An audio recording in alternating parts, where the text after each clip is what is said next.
Junaid Psaki, আমরা এর আগেও দেখেছি যে বাংলাদেশ থেকে কূটনৈতিক পন্থায় বারবার হুঁশিয়ারি দেওয়া হয়েছে, বারবার প্রতিবাদ করা হয়েছে, কড়া বার্তা দেওয়া হয়েছে, কিন্তু কোনো বিষয় আসলে ভারত সেভাবে আমলে নেয়নি। এখন শেখ হাসিনার বক্তব্যের দায় কোনোভাবে ভারত নিতে চাইছে না। কিভাবে দেখছেন বিষয়টিকে?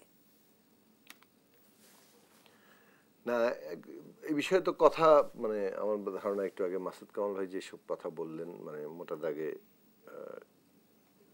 মানে আমি দ্বিমত পোষণ করছি না। একটা ভারতের উনি রাজনৈতিক আশ্রয়ই তো একভাবে বলা চলে।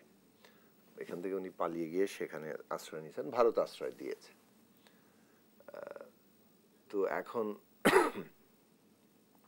সেখানে গিয়ে তিনি বাংলাদেশ সম্পর্কে এখনো বক্তব্য দিয়ে যাবেন, এটা তারা যখন অ্যালাউ করেন তখন বাংলাদেশের জনগণ এবং বাংলাদেশের সরকারের সাথে, যেখানে বাংলাদেশ সরকারের পক্ষ থেকে স্পষ্টত এই আহ্বান জানানো হয়েছে যে তার বক্তব্য প্রদান এবং ইত্যাদি এটা বাংলাদেশ গ্রহণ করছে না, ফলে এটা বন্ধ করতে হবে। এবং উনি একজন তাকে তার বিরুদ্ধে যে অভিযোগ আছে তার বিরুদ্ধে বিচারের ব্যবস্থা আছে, এখানে তাকে ফেরত চাওয়া পর্যন্ত হয়েছে।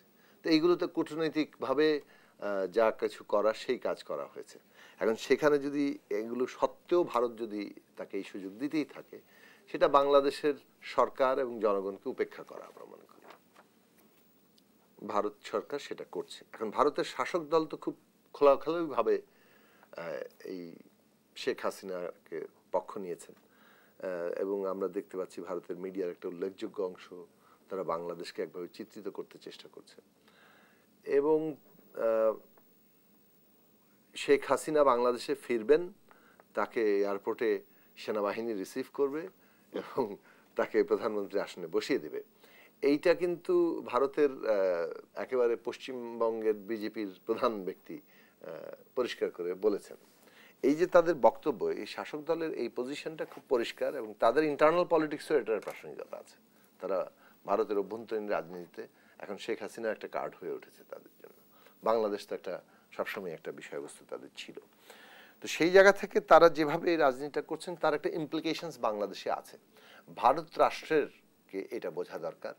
ভারত রাষ্ট্র যদি এই জিনিসটা বোঝে যে তারা বাংলাদেশের সাথে যদি একটা সুসম্পর্ক চায়, তাহলে বাংলাদেশের জনগণের ডিজায়ারকেও তার গুরুত্বের সাথে নিতে হবে।